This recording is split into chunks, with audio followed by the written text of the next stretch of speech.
දැන් ඔය ආර්ථික කඩාවැටීම සම්බන්ධයෙන් පැහැදිලි කිරීමක් කරනවා සහ විශේෂයෙන්ම ඔබේ නිර්වචනය තුළ තිබුණා මේ අපේ අධික ලෙස ණය ගැනීම සහ ජාතික සම්පත් විකිණීම කියන කාරණේ.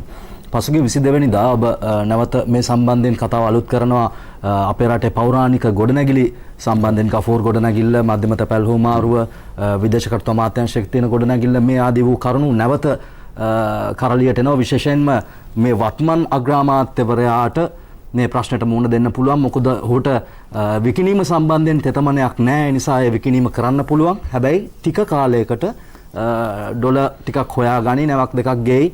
මෙහෙම අදහසක් ඔබ කියනවා.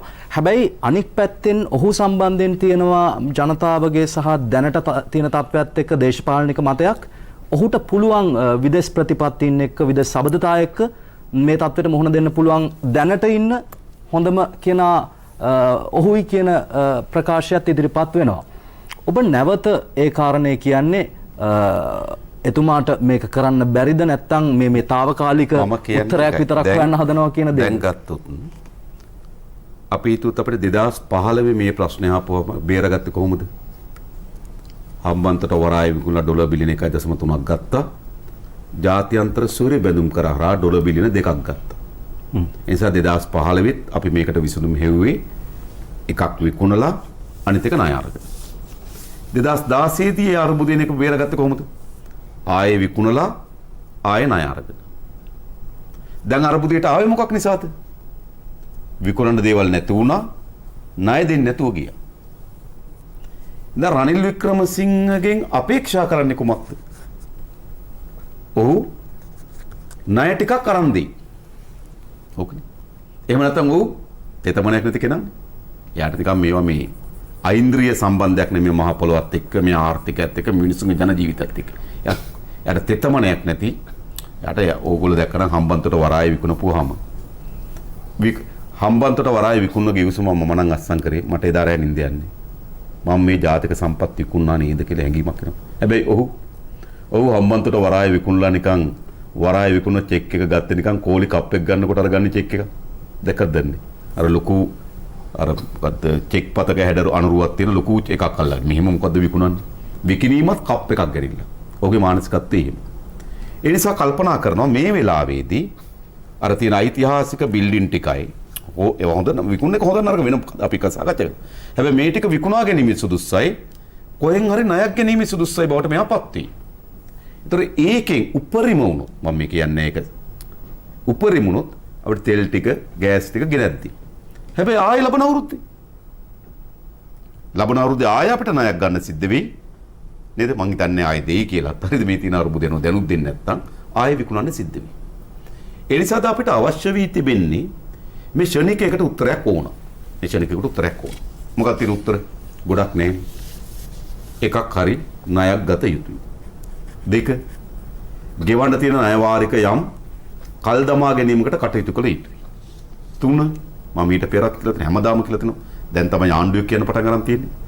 අපිට විදේශගත ශ්‍රමිකයන්ගෙන් ලැබෙන ආදායම අපි අඩුම තරමේ අපිට පරණ තිබ්බු ගන්නට මම ඔබට කිව්වොත් ජුනි මාසෙ ඉඳන් දෙසැම්බර් මාසෙ දක්වා අපිට අහිමි වුණා බිලියන ඩොලර් මිලියන 2055.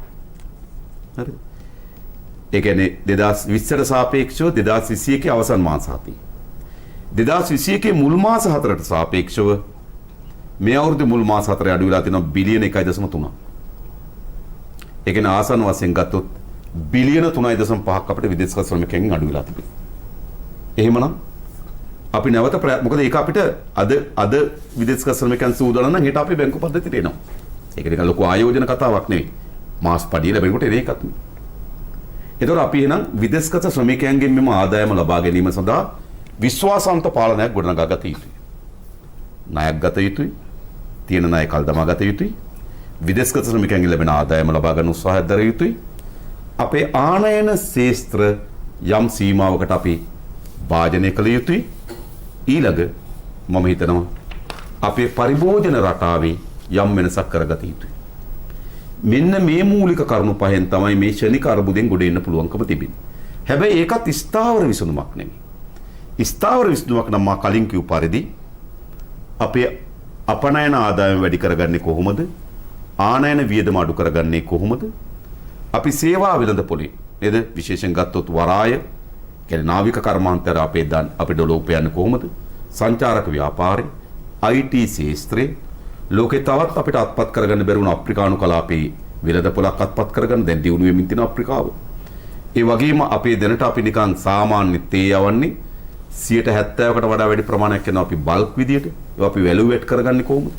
කුරුඳු ලෝකේ සුවඳාත්මක කුරුඳු. ඒක අපි තව ප්‍රමාණයක් වැඩි කරගන්නේ කොහොමද? මෙහෙම අපි භාණ්ඩ සහ සේවා වෙළඳපොලේ පංගුවක් අත්පත් කර ගැනීම සඳහා දීර්ඝ සැලැස්මක් අපිට අවශ්‍යයි. අන්නේ සැලැස්ම හැදුවොත් තමයි අද මම ඔබ පොලිමේ හිටියොත් මේ යන ආර්ථික ගමන යන්නේ ලබන අවුරුද්දේ ඊළඟ අවුරුද්ද අපේ දරුවන්ටත් ඒක වෙනවා. ඒ නිසා අපි ඒකෙන් මුදව ගන්න නම් මේ ශනික විසඳු ගන්නවා වගේම අපිට දීර්ඝ කාලන ආර්ථික උපාය මාර්ගයකට මාරු වී. අන්නේ ආර්ථික උපාය මාර්ගය තමයි අපි යෝජනා කරන්නේ.